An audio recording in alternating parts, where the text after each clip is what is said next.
विधिक उपायों के लिए जो प्रयास कर रहे हैं उससे आपके बीच साझा करते हैं और आपको समय समय पे अपडेट करते हैं, आपको अपडेट रखते हैं। तो ये हमारे लीगल टीम का ये उद्देश्य है। अब हमारी जब लीगल टीम का परसों पहुंची अभिषेक मनु सिंघवी जी के यहां, तो सारी बातें हुई। अब जो जूनियर वकील थे साहब थे तो उनसे भी बातें हुई। तो मैं कहा कि हम लोग कहे कि उन्होंने बोला कि भाई क्या है मैं मसला, तो उन्होंने बताया कि भाई मसला ये है। तो उन्होंने जो पहला the first word that has been made by him, उन्होंने कहा कि okay the consequences that has been made, मतलब वो कॉन्सिक्वेंस कहां से बना जो मद्रास हाई कोर्ट का प्रमोशन को लेकर था या फिर जो भी चीजें हैं। तो कहा कि ठीक है, मतलब ये इस डेवलपमेंट्स में जो भी है ये पार्टी तो नहीं है, ये पार्टी तो इसमें है नहीं जो लोग प्रभावित हुए हैं, तो ये कैसे हो सकते हैं। तो पहला ये था। दूसरा उनका रेट्रोस्पेक्टिव पे था जो प्रोविजो को लेके, उन्होंने कहा कि मेक एन एग्जर, वो कह रहे थे कि जो सारा जो घटनाक्रम हुए हैं विधायी, उनके आगे एग्जर बनाइए कि डेवलपमेंट्स कैसे हुए और कहां पे मिस इंटरप्रिटेशन हुआ है, कहां पे जनरलाइजेशन हुआ है, किन विधायी बिंदुओं को लेकर किसी तरह का कोई परसेप्शन प्रिजुडिशली बन गया था। एक परसेप्शन होता है, वो प्रिजुडिशली अगर बना है जहां पे हमें लूप होल मिल सकता है, तो उन्होंने ये एनेक्सर बनाने के लिए भी सारी बातें कही। तो कहने का मतलब यह है कि जो आप परेशान हैं कि इसमें क्या है, तो ये बहुत बड़ा माइलस्टोन है, क्योंकि हम ये जानते हैं कि संवैधानिक विश्लेषक की जरूरत थी इस मामले में, खासकर आरटी एक्ट 2009, चूंकि जो जज साहब है माननीय दत्ता जी, जिन्होंने ये आदेश दिया है, वो अनिवार्य और निःशुल्क शिक्षा अधिनियम के अंतर्गत निहित नियमों के अंतर्गत दिया है और 142 का प्रयोग किया है। उसके लिए एक ऐसे विश्लेषक और विधिवेत्ता की अत्यंत अपरिहार्य आवश्यकता थी, जो अब हो चुकी है, मतलब मिल चुके हैं, कि जो अपने विश्लेषण क्षमता से इन संवैधानिक उपबंधों की व्याख्या करे, आरटी एक्ट से जुड़े जो तमाम तथ्य हैं, चार्टर है, एनसीटीई के नोटिफिकेशन है, उन सारे तथ्यों की व्याख्या करे जिससे हमको राहत मिल सके। चाहे वो 2001 के नोटिफिकेशन से 2010 तक की भर्तियां थी या और 2 जुलाई 2011 तक की भर्तियां थी, और जो नया नोटिफिकेशन आया आगे की भर्तियों के लिए जो एक्ट के इनेक्टमेंट के बाद है, तो उसकी व्याख्या उसकी जैसे कहते हैं कि एक प्रवीणता के साथ व्याख्या, एक डेक्स्ट्रस एलाबोरेशन करने की जरूरत थी। तो हमने उसके लिए बहुत कुछ देखा समझा, तो पता चला कि ही इज द जेन्युइन वन और उनको करना चाहिए, because he has done his doctorate in law of science from Cambridge, उनके जर्नल अभी भी निकलते हैं। तो एक जो कॉन्स्टिट्यूशनल इंटरप्रिटेशन के लिए he is the best one among all the senior counsel for the requirement that we are pursuing for, कि जो हमको जरूरत थी इस लीगल इंटरप्रिटेशन में, उसके लिए वो एक बेहतरीन विकल्प है और हम उस विकल्प पे गए, क्योंकि हमारे लिए नौकरी विकल्पहीन है। बात मेरी समझ गए होंगे आप कि हमारे लिए विकल्प बेहतर के अलावा कुछ था नहीं, क्योंकि नौकरी हमारे लिए विकल्पहीन है। There is no any alternate for our job. तो हमने इसमें कोई समझौता नहीं किया। We did not any compromise on our job, हमने कोई भी कंप्रोमाइज नहीं किया। हमने कहा we would go for the best one lawyer, best available one lawyer who will convincingly make some favourable decision for all the teacher across the India. तो हम उस पे गए, तो उनकी ये सारी बातें थी। तो मैं आपको बता दूंगा कि he has given positive signal, उन्होंने बहुत पॉजिटिव सिग्नल दिया, और अगर ऐसी बात नहीं रहती तो he did not accept the case, वो केस नहीं लेते, क्योंकि जो भी सीनियर वकील है, first of all they get convinced, वो पहले कन्विंस होते हैं, क्योंकि सारे मामले उनसे जुड़े होते हैं कि वो जो प्लीड करेंगे तो उसके लिए वो कन्वेंशनल हैं कि नहीं, वो कंफर्टेबल है कि नहीं, और तो सारे प्रॉस और कॉन्स समझ के ही वो केस को एक्सेप्ट करते हैं। तो ये आपके लीगल टीम की एक बहुत निर्णायक, एक अभी जीत तो मिली नहीं है, लेकिन जीत का जो रास्ता होता है उसके पहले पायदान का निर्माण आपकी लीगल टीम ने कर दिया है। किसके लिए? आपके लिए। और ये आपकी लीगल टीम है, ये संतोष सिंह बघेल की, अमित सिंह की, राजेश सिंह टोनी की लीगल टीम उतनी ही है जितनी कि हमारे इस लीगल टीम के अभी तक अंत में जुड़े शिक्षक साथी की है, उसका भी उतना अधिकार। यहां पर कोई बड़े छोटे का कुछ नहीं, हम एक संगठित रूप से इसमें लड़ रहे हैं और हमारा जो उद्देश्य है वो यही है कि इस आदेश से हम किसी भी तरीके से विधायी उपादानों से बाहर निकलें। तो जैसा कि मैंने आपको पहले भी बताया था कि यहां पर जो मिस इंटरप्रिटेशन हुआ इस आदेश में, उन्होंने फिर नोटशीट बनाई। अब वो नोटशीट के लिए मैं यहां पे औपचारिक रूप से आपसे नहीं बात कर सकता, क्योंकि वो मैटर कोर्ट के लिए रखा गया है कि क्या क्या तैयारियां करनी है। वो चीज that is not something to be revealed here, क्योंकि वो कोर्ट के लिए है, रिव्यू के लिए है। और हमने आपसे बताया भी था कि हम जो है कि इसमें रिव्यू के साथ साथ हमने बताया था कि हम सेवा सुरक्षा के लिए भी एक जो रीट की बात थी, हमने कहा था अमेंडमेंट्स, जो हमारे लिए बहुत स्ट्रांग पॉइंट है, जिसमें हमने बताया था कि अगर इस तरह का, अगर वो मानते हैं कि एडवर्स कंडीशन में रिव्यू के साथ अगर कुछ ऐसा निगेटिव एडवर्स होता है तो ये फिर अगर परसिस्ट करेगा तो हमने उसके लिए भी तैयारी की है कि we would go for a writ that secure our job through the amendments writ, जिसमें ये बात कही जाएगी कि भाई अगर हमारे लिए इतना कोई इंस्ट्रक्शंस नहीं थे, कोई सर्कुलर नहीं था, तो हमको इतने लंबे समय के बाद इसके लिए क्यों जो है कि आदेश दिया जा रहा है, तो उसके लिए हमारे पक्ष को सुना जाना चाहिए। We should give some benefit of non compliance of the order executed by their bureaucrats in the respective states. अगर उस राज्य के लोगों के ब्यूरोक्रेट्स द्वारा इन निर्देशों का पालन नहीं किया गया आरटी एक्ट के द्वारा, तो उसका प्रभाव पीड़ित पक्ष के ऊपर नहीं पड़ना चाहिए। They must be given some benefit of you can say the in compliance of the order, तो उसका वो फायदा मिलना चाहिए। तो ये सारी बातें हैं, अभी उसमें हम फिर विस्तृत में, चूंकि कोर्ट के मामले हैं, लेकिन हम आपके सामने इसीलिए आए हैं कि इस कोर्ट के मामले में आपके लिए बहुत सकारात्मक पक्ष खुल के आया है, जिसमें आपके लिए इस मसले पर एक निर्णायक हो गया कि एक बड़े काउंसिल की जरूरत, जो मैंने कहा था, मैंने आपसे कहा था कि रिव्यू के केस का एक्सेप्टेंस बहुत ही कम होता है, एक्सेप्टेंस रेशियो बहुत कम होता है, इसकी प्रायिकता जो होती है, प्रोबेबिलिटी होती है, वो बहुत कम होती है, क्योंकि उसमें जो जज साहब हैं उनके दिए गए आदेश में ही हम ये अपील करते हैं कि आपके आदेश में ही कुछ समीक्षात्मक बिंदु हैं जो समीक्षा की जिसकी जरूरत है, तो वो तभी मानते हैं जब किस तरह के एक फेस वैल्यू के वकील हो जो उस तरह से उनको कन्विंस करें कि कुछ चीजें ऐसी हैं जो अभी भी जिनकी समीक्षा की जा सकती है, जो अभी असेसमेंट के पॉइंट्स बन रहे हैं, रीअसेसमेंट के पॉइंट्स बन रहे हैं, तब वो कन्विंस होते हैं। तो इसीलिए हमारे लिए अपरिहार्य आवश्यकता थी कि एक बड़े काउंसिल, हम 7-8 दिन से हम लोग थे, हम लोग बहुत, ऐसा नहीं, हम लोग बहुत काउंसिल से भी मिले, हमारी मीटिंग्स भी हुई, जो और भी काउंसिल थे उनसे भी मीटिंग हुई, हम लोगों ने रीड्स का समअप निकाला, देखा एक एक। अब देखिए ये सारा मेरे पास है, अभी ये सारा मैं देखता रहता हूँ, देखिए सारा कंपाइलमेंट है कितने।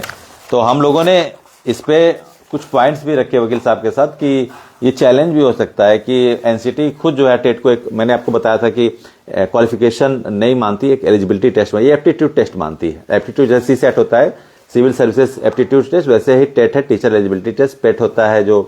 क्लर्कियल जॉब के लिए होता है। तो कहने का मतलब है कि सब ये एप्टीट्यूड टेस्ट हैं, it should not be treated as a qualification one, इसको क्वालिफिकेशन के रूप में नहीं लिया जाना चाहिए, ये एनसीटी खुद कहता है, एनसीटी खुद मानता है। तो हम उसको भी चैलेंज करेंगे। अब दिक्कत इसमें आएगी कि चैलेंज करने के लिए वो किस ग्राउंड की बात करेंगे वकील साहब, तो वो सारी बातें होंगी कि एनसीटी को क्वालिफिकेशन या फिर एलिजिबिलिटी पे जाएंगे, या फिर उसको न जाके आगे के जो प्रोविजो की मैंने बात की थी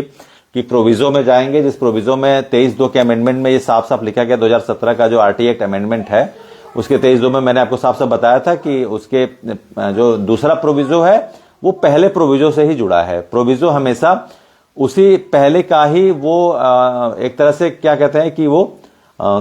कॉम्प्लीमेंट्री पॉइंट्स होते हैं, वो आगे वो कोई अलग से नहीं होते, वो इरेशनल नहीं होते। तो मैंने उन विषयों पे आपको बताया था कि प्रोविजो 1 में यही लिखा है कि जो है कि teacher who has been appointed और in service has given 4 more year as a relaxation to accomplish their minimum qualification as per the norm of NCT regulated by the central government। और उसी बात लिखा गया एवरी टीचर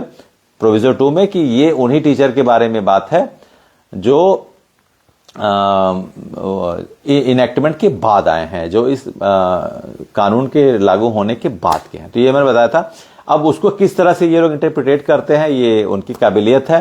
और उस काबिलियत से मुझे हमें पूरा भरोसा है, तभी हमने इतने, आपको पता है कि बहुत काबिल हैं और वो मुझसे बेहतर, आपसे बेहतर वो सारे तथ्यों को जानते हैं। उनकी लीगल टीम है, वो लीगल टीम रिसर्च पे लग गई होगी, ऐसा नहीं है। वो एक एक जो भी इसके डेवलपमेंट्स हुए हैं फ्रॉम द, जैसे कहते हैं ना, फ्रॉम द बर्थ, वो निकालेंगे कि ये डिस्प्यूट का जो बर्थ है वो पैदा कहाँ से हुआ, ये डिस्प्यूट क्रिएट कहाँ से हुआ, वहां से निकालेंगे। क्योंकि इंटरप्रिटेशन के लिए वो जान रहे हैं कि जब तक इसके रूट कॉज पे हम नहीं जाएंगे तब तक इस पे कोई हम एक डोमिनेंस प्लीडिंग या डोमिनेंस एडवोकेसी नहीं कर पाएंगे। तो उसके लिए जरूरी है कि हमको इसके रूट कॉज पे जाना चाहिए। तो रूट कॉज पे वो जाएंगे, उनकी लीगल टीम है और वो लगे हुए हैं, ये आर्गुइंग काउंसिल है। तो मैंने उनसे यही कहा लास्ट में जब हम लोग आने लगे, तो मैंने यही कहा सर कि you have not here only to assign you, हम केवल इसलिए नहीं कि आपको असाइन करने के लिए, ये सर 25 लाख शिक्षकों का कर्मचारी इतिहास में अब तक के सबसे बड़े एक अव्यवहारिक आदेश से प्रभावित शिक्षकों का मामला है, जिसमें 25 लाख टीचर हैं और वो मामला आपके पास आया है। और आपको इन शिक्षकों के राहत के लिए हम लोग आपसे भाई प्रार्थना कर रहे हैं कि आप भाई, ठीक है एक कॉमर्शियल सिस्टम होता है लेकिन फिर भी हमसे बड़े हैं, तो हमने उनसे एक प्रार्थना की, एक वो किया, निवेदन किया कि आप इस केस को ये मान के इस होरिजन से, इस रेफरेंस से देखिए कि 25 लाख परिवारों की आजीविका का सवाल है और इसके लिए तो क्या है, वो हंसने लगे। फिर क्या, नहीं नहीं ठीक है, मैं इसको देखूंगा, कोई नहीं, और इसमें कोई दिक्कत नहीं, अंग्रेजी में वो बोले। मैंने वही कहा कि सर ये आपके लिए, आपके लिए तो भाई ये केस है, लेकिन हमारे लिए ये एक आजीविका का विषय है। इस आजीविका के विषय पे आपका जो भी वो होगा वो बहुत निर्णायक होगा हमारे लिए। तो वो बहुत कन्विंस हुए इस बात से और उन्होंने बहुत ही पॉजिटिव सिग्नल दिया। तो ये आपको मैं बता दूं कि ये भी हो सकता है कि जो 33 रीट पड़ी हुई है अभी तक रिव्यू, उसमें कुछ जो डिफेक्ट मैंने आपको बोला था,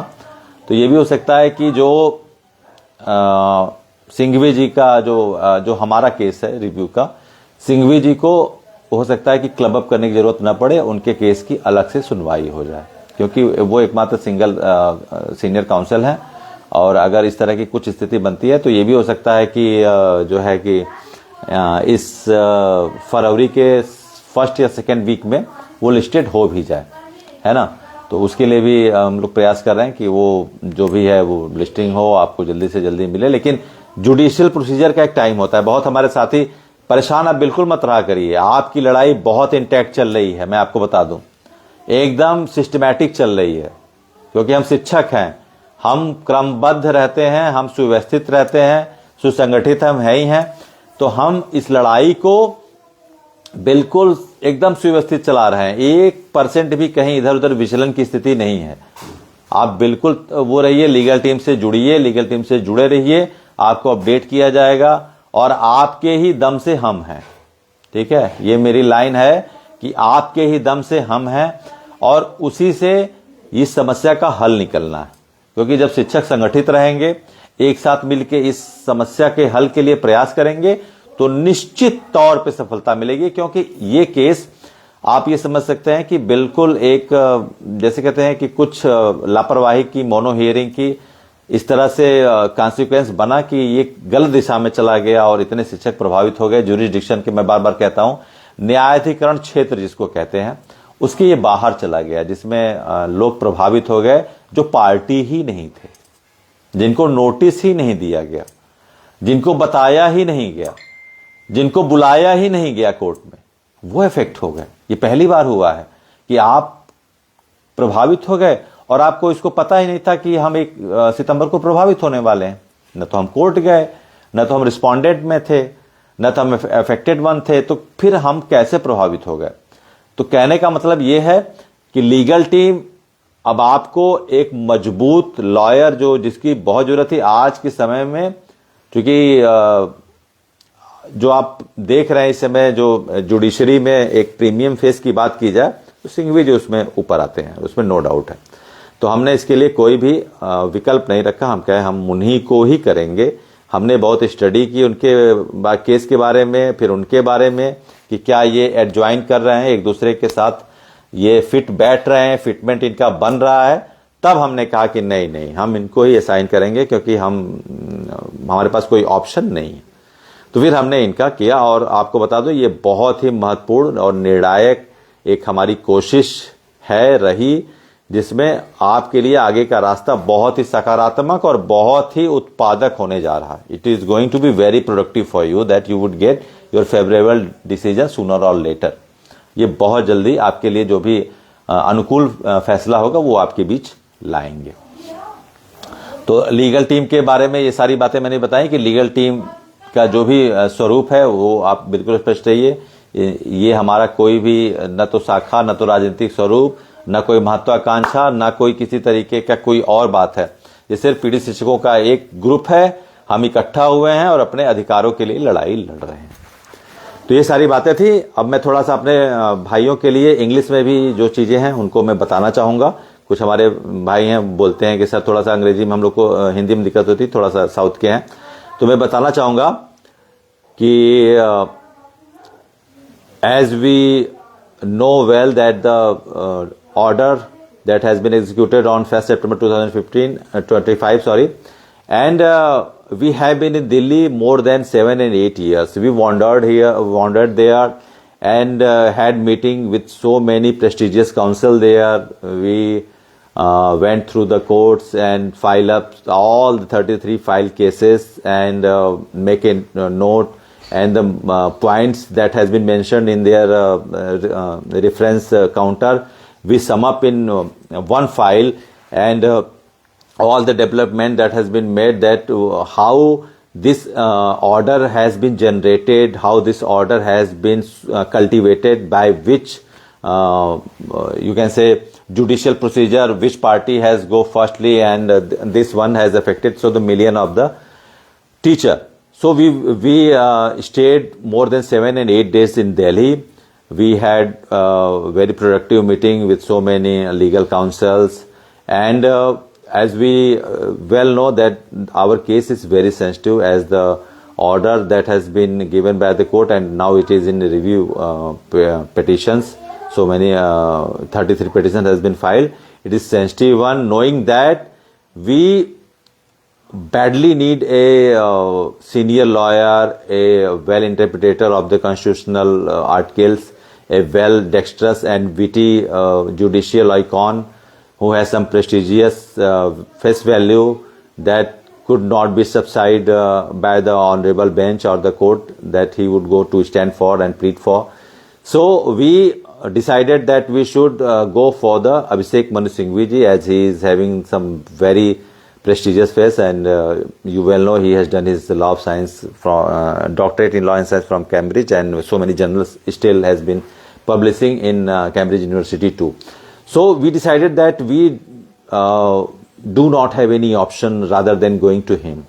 We met so many, we have so many suggestions has come out to us, and that this council would be better for us, this council would be better for us, this one is none for the service matter, this one had done so many service matter disputed, and this is none face. But when we consider that this is a matter somehow